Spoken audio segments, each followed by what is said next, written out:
everyone, myself Priyanka Sinha and I welcome you all in Careers Catalyst. I am back here with next video of chapter Structure of Atom. In previous video, we already discussed about Ernst-Rutherford model. There we talked an atom contains two subatomic particles, electron and proton. About proton he said all the protons are concentrated in the center of an atom and he named that center as nucleus. And about electron he said all the electrons revolve around the nucleus in a fixed path and he named that path as orbit. ये सारी चीज़ें उन्होंने अपने model में explain की थी, but we know that model was failed. Why? Because Ernst-Rutherford model was not able to explain the stability of an atom. Let's talk about the limitation also.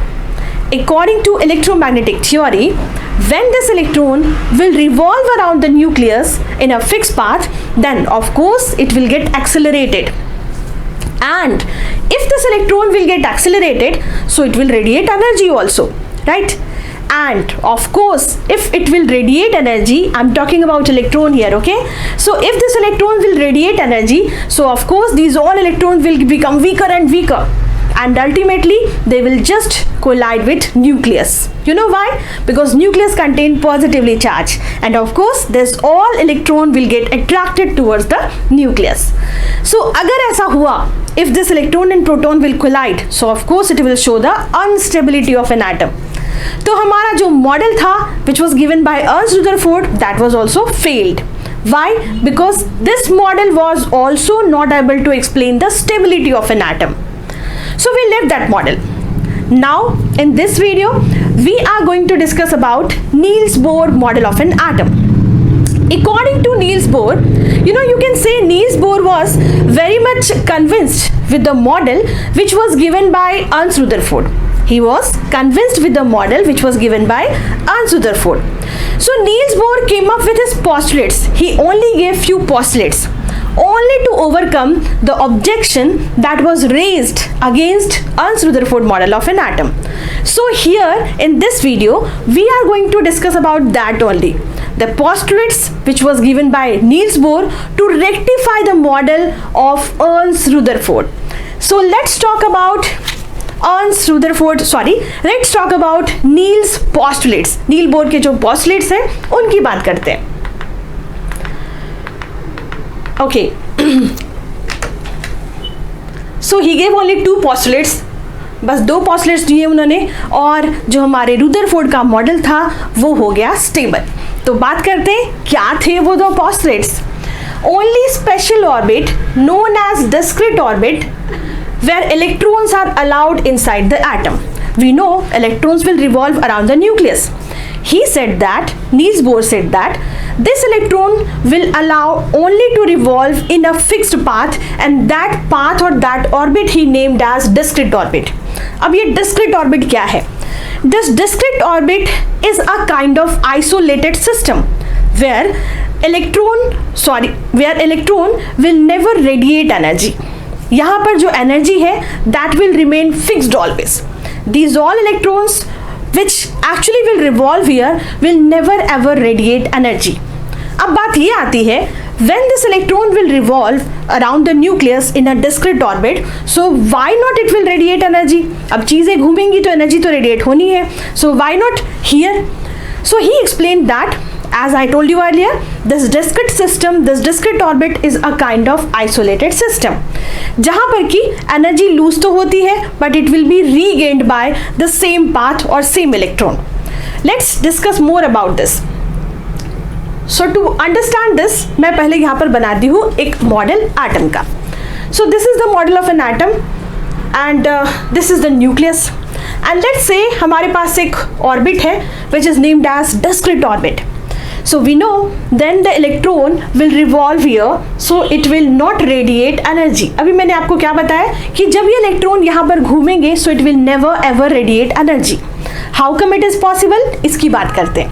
Suppose इस electron ने कुछ energy loose की, कुछ energy इस electron ने कुछ energy lose कर दी. It's okay. वो एनर्जी गई कहाँ? That energy will remain in this particular orbit और दिस पर्टिकुलर शेल ओनली. वो एनर्जी जो यहाँ पर इलेक्ट्रॉन ने रेडिएट किया है वो एनर्जी कहीं जा नहीं रही है. That all energy will remain conserved in this particular shell only. So of course that energy can be regained by the same electron again and again, right? ये सारे के सारे एनर्जी जो है, ये इलेक्ट्रॉन्स जो यहाँ पर घूम रहे हैं वो वापस क्या कर सकते हैं, गेन कर सकते हैं. So ultimately you can say जितनी एनर्जी इलेक्ट्रॉन यहाँ पर लूज कर रहे हैं during its revolution, the same amount of energy that will regain. Why? Because energy कहीं गई ही नहीं है. That energy is stored in that shell only. That's why this particular shell or this particular orbit is named as discrete orbit. As energy never move here and there, it will remain conserved in that particular shell only. That's why this particular shell is also named as energy levels or energy shells. So बस अब बात यहीं पर ख़त्म हो जाती है. कैसे? अब ये इलेक्ट्रॉन घूम भी रहे हैं और ये इलेक्ट्रॉन एनर्जी रेडिएट भी नहीं कर रहे. अल्टीमेटली एनर्जी रेडिएट तो कर रहे हैं बट वापस से रीगेन कर ले रहे हैं. तो हमने क्या सीखा? This electrons never radiate energy when it will revolve around this particular path which is named as discrete orbit. So अब अगर ये इलेक्ट्रॉन एनर्जी रेडिएट ही नहीं करेंगे so of course it will never get weaker. और अगर ये वीक नहीं होंगे तो वो कभी भी जाके न्यूक्लियस के पास चिपकेंगे नहीं and they will never collide with each other. And of course it will show the stability of an atom. So only these 2 points which was given by Niels Bohr to explain the stability of an atom. तो लोगों ने मान ली बात, ठीक है. तो हमने यहाँ पर क्या सीखा एक बार फिर से रिकॉल करते हैं. We discussed here Bohr gave only 2 postulates only to overcome the objection that was raised against Arns-Rutherford model of an atom, right? 2 points में उन्होंने सिर्फ यही बताया कि जो इलेक्ट्रॉन्स है वो घूम भी रहे हैं और वो ऑर्बिट में ही घूम रहे, but he named that orbit as what? Discrete orbit. Why? Because when this electron will revolve in this discrete orbit so it will never radiate energy. हमने ये सीखा कि घूमेगी तो एनर्जी तो रेडिएट होगी बट वो एनर्जी वापस से वो रीगेन कर लेगा.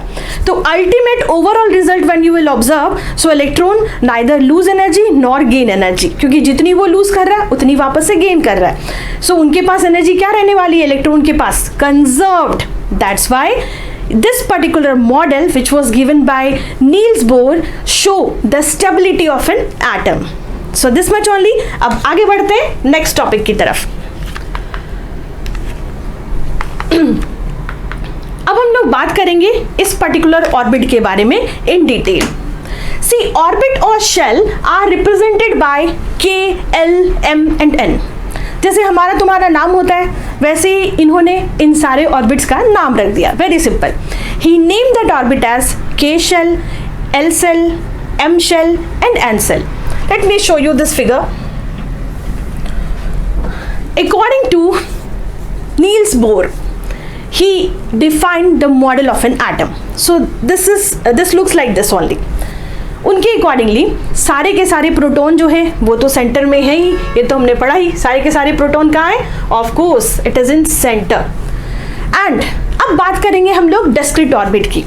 ही said that the electrons will revolve around the nucleus in a fixed path and that fixed path is known as discrete orbit. तो चलो ये हमारा हो गया क्या? Discrete orbit. अब इसके नेमिंग की बात कर रहे थे. He name that discrete orbit as K shell. ठीक है, क्या नाम लिखा उन्होंने? K shell, L shell second shell, M shell third shell and N shell is fourth shell. He named is by number also 1 2 3 4 numbering कर दी. The first shell which is nearer to the nucleus, यानी nucleus के just बाद वाला जो shell है, he name that as first shell also and इसका दूसरा नाम क्या है? K shell. The second shell after the nucleus he named that as what? L cell. and ऐसे ही उन्होंने K, L, M, N और नंबरिंग में 1 2 3 4 ऑब्वियसली काउंटिंग नंबर ही use दिया. सो बाय यूजिंग काउंटिंग नंबर 1 2 3 4 इन्होंने अपने शेल्स को नंबर कर दिया. Definitely when the atomic number will increase should number of shells also here increase. Why? Because when atomic number will increase so the number of electron and proton will also increase. Right तो अगर electron और proton के number बढ़ेंगे तो यहाँ पर इनके arrangement के लिए हमें नंबर ऑफ शेल्स भी ज़्यादा बनाने पड़ेंगे. So he named these all shells as 1 2 3 4 और KLMN. It's a very simple way to explain what? To explain the shells, to explain or simply to number the shells here. चलो भी next point की बात करते हैं। Orbits are energy shell surrounding the nucleus in which electrons revolve. ये जो orbits है ये क्या है, ये एनर्जी शेल है। अभी हमने बात की why it is energy shell, because इनकी एनर्जी जो है वो फिक्स्ड होती है और यहाँ पर इलेक्ट्रॉन्स घूम सकते हैं। And when the electron will revolve here it will never radiate energy, simple. So orbits are energy shell surrounding the nucleus in which electrons revolve. So ये जो ऑर्बिट है इसे हम क्या बोलते हैं, एनर्जी शेल, जो कि न्यूक्लियस को सराउंड करती है एंड इलेक्ट्रॉन्स यहाँ पर क्या करते हैं, रिवॉल्व करते हैं। So electrons are not allowed to move here and there inside the nucleus, inside the atom. Only the discrete orbit which is present inside the center, inside the atom. So electrons are allowed to revolve in this discrete orbit only. Clear? Okay. अब हम बात करेंगे, हमने ये तो पढ़ लिया कि चलो ठीक है ऑर्बिट्स होते हैं जिसमें कि इलेक्ट्रॉन्स घूमते हैं, this one is clear we have, and this orbit is called discrete orbit also, ये भी हमें पता चल गया। And we discussed here the energy level of that discrete orbit is also fixed. So how come it is possible? Energy level कैसे fix हो सकती है? Because the number of electron present in a particular shell is actually fixed. Means to say how many electrons can be accommodated in a particular shell, that is also fixed here. So this distribution of electron inside the atom is given by Bose and Bury, which will explain how many electrons can be present in a particular shell. तो चलो बात करते हैं बोर्स-बरी distribution method of electron की। According to Bose-Bury method, the maximum number of electrons that can be present in a particular shell we can find out by using a formula. That formula is 2n square. So by using this formula we can find out how many electrons should be present in a particular shell. And if the number of electron present in a particular shell is fixed, then of course the energy of that particular cell will also remain fixed. तो ये कैसे निकलेगा, इनके लिए उन्होंने क्या किया, एक फॉर्मूला दिया। The formula was 2n square, where n is natural number, the counting number. We can put the value of n as 1, 2, 3. आप जौन से सेल में हो वो वाला नंबर पुट कर दो, very simple. Let's discuss about how can we find out the number of electrons in a particular shell. So according to this formula 2n square, the maximum number of electron in different shell will be different. Why? Because n की value तो हर बार change होने वाली है। तो पहले बात करते हैं फर्स्ट ऑर्बिट की। The formula is what? 2n square, where n is natural number. If we talk about the first shell after the nucleus, पहले सेल की बात करते हैं। So here we have to put the value of n as how? 1 only, right? Because this we are in first cell now. So 2 into 1 square, we will get 2 here. So we can find how many electrons can be present in a particular shell. So in first cell, the maximum number of electron that can be accommodated will be how much? 2 electrons only. How we got this? Of course by using this formula 2n square. Very simple. चलो अब बात करते हैं next shell में जो है कितने electron रह सकते हैं। Next cell means to say I am talking about second shell after the nucleus. तो n की वैल्यू क्या हो जाएगी, यहाँ पर हो जाएगी 2। Again by using the formula 2n square क्या निकालेंगे हम लोग, 2 into 2 square. It will be how much? It will be 8 electrons, right? So in second cell, how many electrons can be accommodated? Of course, it can contain only 8 electrons. Similarly, we can find out the number of electron present in third cell, in fourth cell, and so on. इस तरह से हम लोग हर cell में कितने maximum number of electron रह सकते हैं वो हम लोग फाइंड आउट कर सकते हैं। Clear? The formula is what? 2n square. So by using this formula, easily we can calculate how many number of electrons can present in a particular shell. That shell, that orbit is named as discrete orbit or energy level also. Clear? Okay. अब आगे बढ़ते हैं। उन्होंने कुछ और बातें कही थी, वो सारी बातें भी बात कर लेते हैं हम लोग। चलो। The shells are always filled in stepwise manner from the lower to higher energy level. अब ये lower और higher energy level क्या है, पहले ये पढ़ते हैं। चलो मैं वापस से एक मॉडल बनाती हूँ एटम का। This is the atom. ये हम हो गया हमारा न्यूक्लियस एंड ये हो गया हमारा first shell. Now we know the formula how many electrons can be present in a particular shell, we can find out that. हमने ढूंढा भी in first shell 2 electrons can be accommodate, right. तो चलो हम लोग यहाँ पर फर्स्ट सेल में 2 इलेक्ट्रॉन्स बना देते हैं. This is the first shell where 2 electrons can be accommodated. Okay. The shells are always filled in stepwise manner from lower energy level to higher energy level. हमें इसका मतलब समझना है, तो चलो पहले सेकेंड सेल भी बना लेते हैं. सेकेंड सेल में कितने इलेक्ट्रॉन्स होते हैं? 8 electrons. By using the same formula 2n square we can find that. चलो 8 इलेक्ट्रॉन्स बना लिया. 1 2 3 4 5 6 7 एंड 8 इलेक्ट्रॉन्स. अब फर्स्ट सेल में 2 इलेक्ट्रॉन्स हैं, यानी कि उनकी एनर्जी लेवल होगी कम. सेकेंड सेल में 8 इलेक्ट्रॉन है, यानी कि उनकी एनर्जी लेवल होगी ज्यादा. Means to say the energy level of a particular shell can be identified by knowing the number of electron present in that shell. अगर इलेक्ट्रॉन्स कम तो एनर्जी कम, अगर इलेक्ट्रॉन्स ज्यादा तो एनर्जी ज्यादा. Very simple. तो अगर मैं फर्स्ट सेल की एनर्जी को E1 से रिप्रेजेंट करूं, सेकेंड सेल की एनर्जी को E2 से रिप्रेजेंट करूं, so which one will be greater? Definitely E2 will be greater than E1. Why? Because first cell में जो 2 ही इलेक्ट्रॉन है और second cell में कितने हैं? 8 electron. That's why. Clear? So the shells are always filled in stepwise manner from lower energy level to higher energy level. अब lower energy level और higher energy level तो समझ में आ गया. First cell lower energy level, second cell higher energy level. अब ये समझते हैं कि stepwise manner का मतलब क्या है.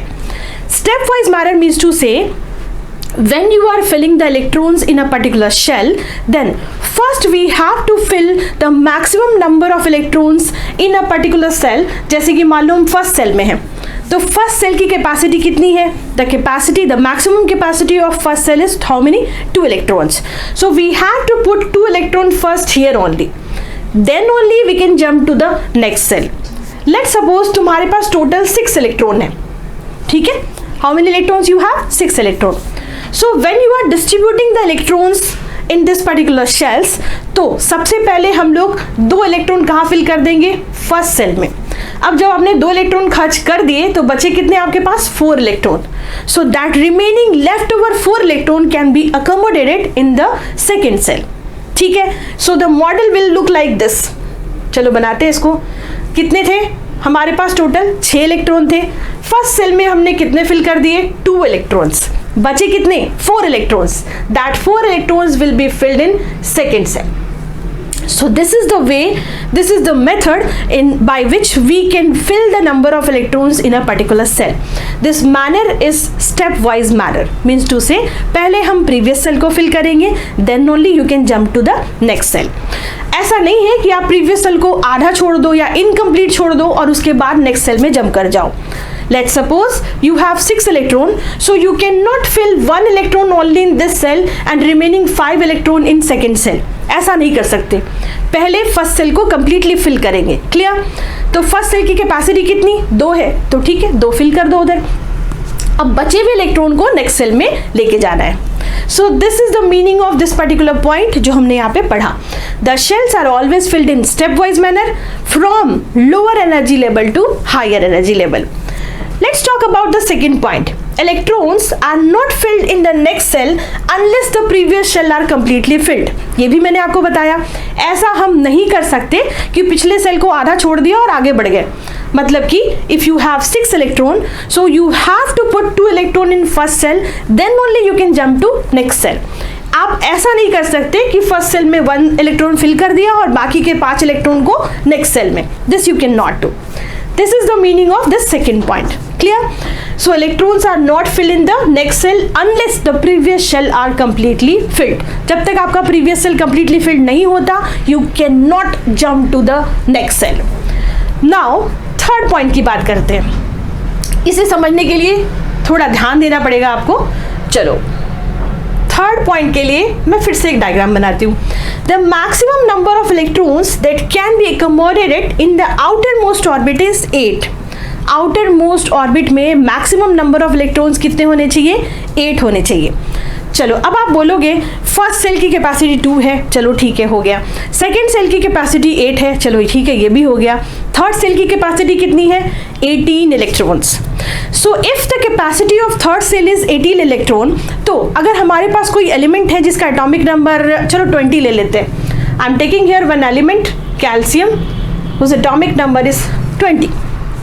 Atomic number 20 means it contain 20 proton and 20 electron. Very simple.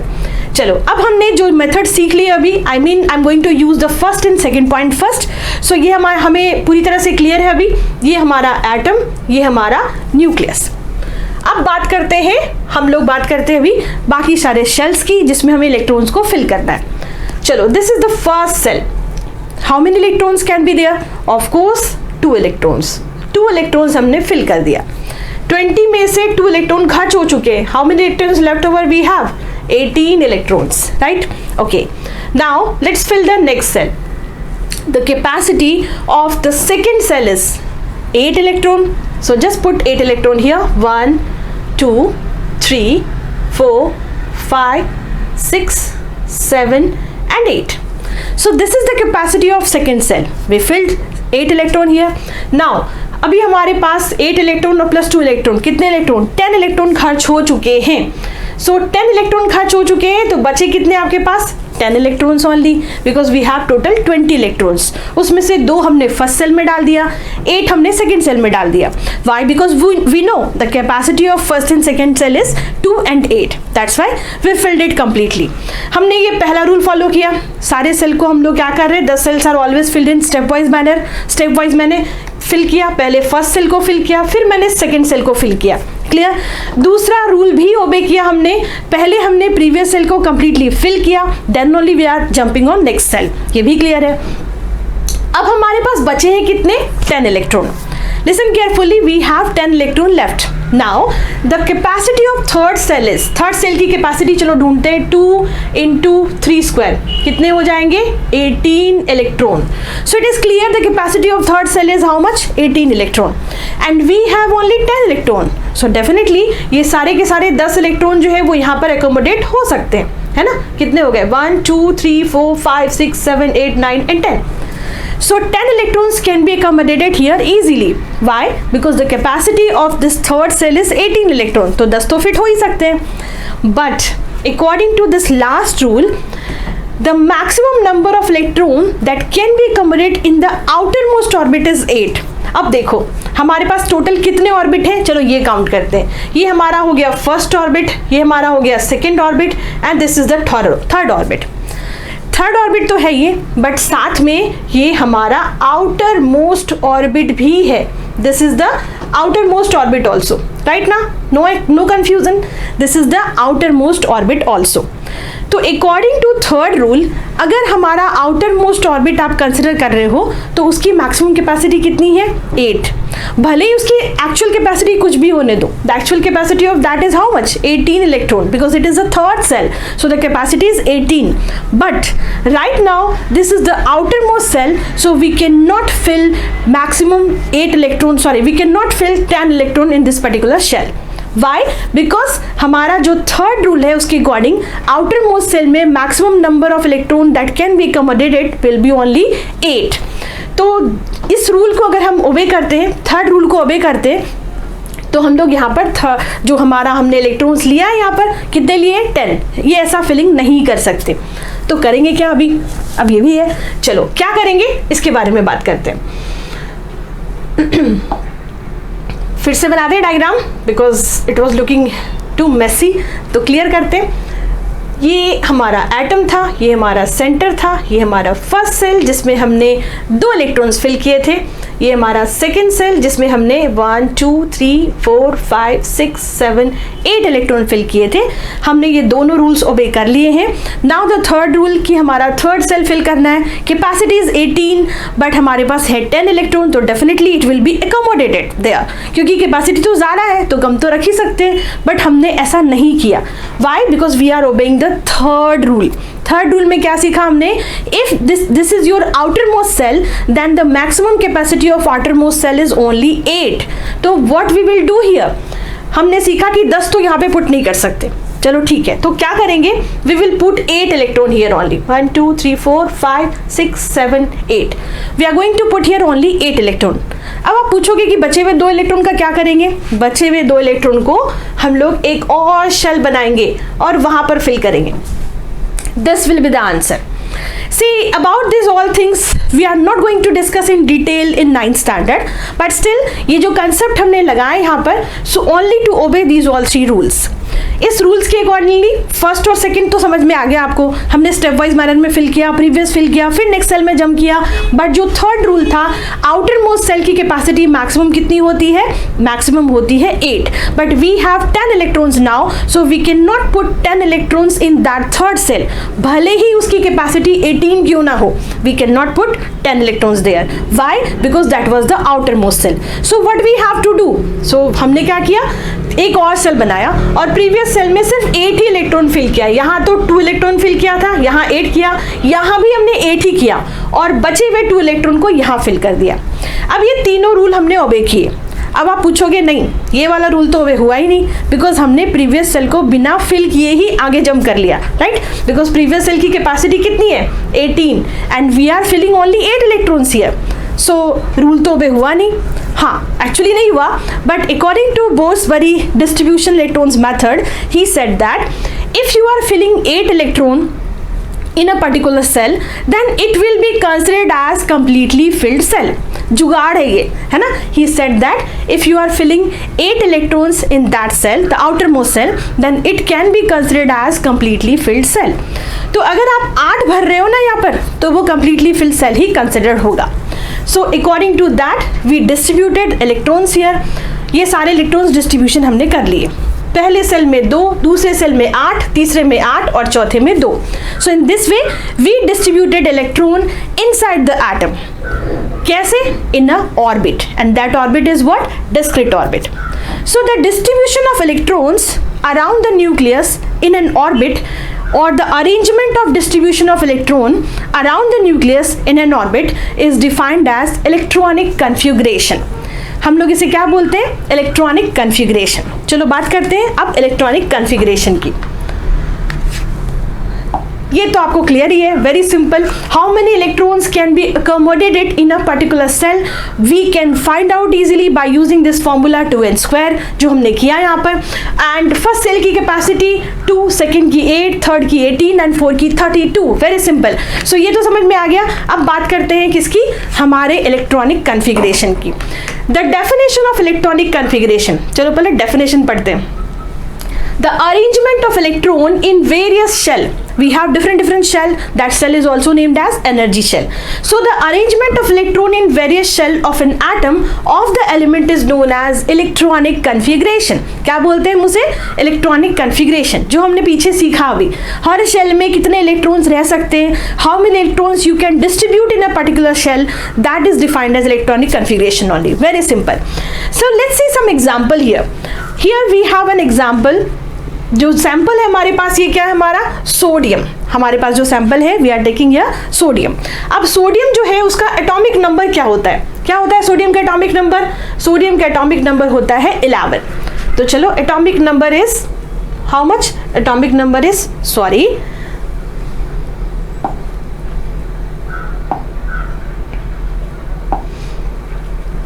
so the atomic number is 11 here, right? Okay, atomic number is 11. If atomic number is 11, then of course it contain 11 proton and 11 electron। क्या करने वाला है ये?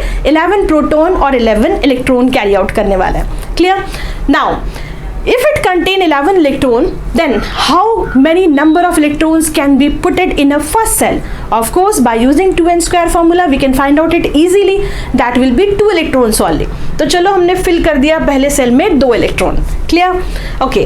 अब 11 में से 2 electron खर्च हो चुके हैं, बचे हमारे पास 9 electrons. Now the remaining 9 electrons के बारे में सोचते हैं। In second cell, the maximum number of electrons that can be fitted will be how much? It will be 8 electron। तो चलो 8 यहाँ पे फिल कर दिया, 2, 2, 4, 2, 6 और 2, 8। So total 8 electron can be fitted here। We fitted it। Now एक electron अभी भी बचा है, we have 1 electron left। So that left over electron can be filled in the third shell, और ये हमने फिल कर दिया, ठीक है। We can write this distribution, एक इसको दो वे में रिप्रेजेंट कर सकते हैं, एक तो डायग्रामेटिकली है, ये डायग्राम है जिसमें हमने इलेक्ट्रॉन्स का डिस्ट्रीब्यूशन बताया, और दूसरा आप न्यूमेरिकली भी लिख सकते हो। कैसे? फर्स्ट सेल को किससे रिप्रेजेंट करते हैं? के शेल से। सेकेंड सेल को किससे रिप्रेजेंट करते हैं? एल सेल से। And we have 3 shells only here, तो चलो 3 सेल लिख लिया हमने, के एल एम। के सेल में हमारे पास कितने इलेक्ट्रॉन है? 2 यहाँ। एल सेल में कितने इलेक्ट्रॉन्स है? 8 यहाँ पर। एंड एम सेल में कितने इलेक्ट्रॉन्स है? 1 electron. So this 281 can be defined as electronic configuration of sodium. Clear? This is defined as what? Electronic configuration of sodium. तो जब आपको किसी भी एलिमेंट का इलेक्ट्रॉनिक कन्फिग्रेशन लिखने दिया जाता है, so in this way you can write the electronic configuration of that element. And if you want to represent it diagrammatically, तो of course in this way you can represent that also. चलो यहाँ पर एक example दिया हुआ है, इसे देखते हैं। The element magnesium we are taking here, atomic number is 12 and the electronic configuration of that will be 282. I hope it is clear to you. आप खुद से सारे एलिमेंट का इलेक्ट्रॉनिक कन्फिगरेशन लिख सकते हो, ठीक है। And this is the diagrammatical representation of magnesium, right. Same way में चलो यहाँ पर थर्ड एलिमेंट है नाइट्रोजन, एटॉमिक नंबर होता है इसका 7, that means it contains 7 electron, so we need to distribute 7 electrons here, right? So what we are doing, first we will put 2 electron in the first cell because we know the maximum capacity of first cell is only 2 electrons, so we just put here 2 electron. Now the remaining 5 electron, बचे कितने? 5 electron, 5 7 में से 2 चले गए, 5 बच गए, right? So the second cell जो है उसकी कैपेसिटी कितनी है? The maximum capacity of second cell is 8, so definitely the remaining 5 electron we have to distribute here only in second cell. So 2, 3, 4 and 5, and if you want to represent it like this, तो nitrogen का electronic configuration क्या लिखोगे? 2, 5. So this is the electronic configuration of nitrogen. Clear? Okay. तो ये हमने सीखा about distribution of electrons in Bohr's model of an atom. That distribution of electron in a particular manner is defined as electronic configuration also. Now we will talk about Bohr's atomic model. See, हमने model तो पढ़ लिया, it explain the stability of an atom, ये भी हमने पढ़ लिया। तो एट लास्ट उनके मॉडल में क्या क्या चीज़ें थी वो पढ़ लेते। The point wise explanation of Bohr's model of an atom. The first point is, atom जो है इसके पहले 2 सब एटॉमिक पार्टिकल से बना हुआ था, इलेक्ट्रॉन एंड प्रोटॉन। नाउ जब इन्होंने ये मॉडल दिया तो एट दैट टाइम न्यूट्रॉन यानी थर्ड सब एटॉमिक पार्टिकल भी डिस्कवर हो चुका था। So according to him the atom is made up of 3 sub atomic particle, electron, proton and neutron. The second point is proton and neutron are located in the small nucleus. जैसे Rutherford ने बताया था कि सारा का सारा proton centre में होता है, वैसे इन्होंने भी बताया कि सारा का सारा प्रोटॉन सेंटर में ही होता है, but along with proton it contain neutron also. So definitely पूरा का पूरा मास जो है एटम का वो कंसंट्रेटेड कहाँ होता है? In the center of an atom. Now third point, in an atom the electrons revolve around the nucleus in a certain definite orbit, and he named that orbit as discrete orbit, and this is the reason only which actually show the stability of an atom. Clear? Okay. Now there is a limit to the number of electron which each energy level can hold. हमने सीखा we have a formula that is 2n square. By using that formula we can find out, we can limitize the number of electron present in a particular shell. Definitely because of that only each and every shell have a fixed energy level also. Each shell or orbit corresponds a definite energy. Clear? Only because of the number of electron, right? There is no changes in the energy of electron as long as they keep revolving in the same energy level. अगर वो electron एक ही particular shell में घूम रहा है तो definitely उसकी energy कभी चेंज नहीं होगी, क्योंकि वो एनर्जी रेडिएट तो कर रहा है बट वो वापस से उसे रीगेन कर रहा है इसके लिए, राइट? सो अगर एनर्जी कभी चेंज नहीं होगी तो इलेक्ट्रॉन कभी वीक नहीं होंगे, और इलेक्ट्रॉन कभी वीक नहीं होंगे तो डेफिनेटली एटम कभी अनस्टेबल नहीं होगा। So ultimately these all points prove the stability of an atom also, and of course the model of an atom जो उन्होंने दिया उसकी बात कर लेते हैं। This is the model which is given by Bohr, Niels Bohr ने ये मॉडल दिया था. According to him all the proton and neutron are concentrated in the center of an atom, right? And electrons revolve around the nucleus in a fixed path, and that path is named as discrete orbit. Clear? So this much only for this video. Next video में हम लोग बात करेंगे about valency, valence electron and valency. That is the very important topic of this chapter, and of course ये सबसे basic chapter है, because अगर हमें valency का concept समझ में आता है तो chemistry के formulas and remaining things हमारे लिए बहुत आसान होते हैं learn करने के लिए. So thank you for watching this video. मिलते हैं next video में, तब तक के लिए bye bye.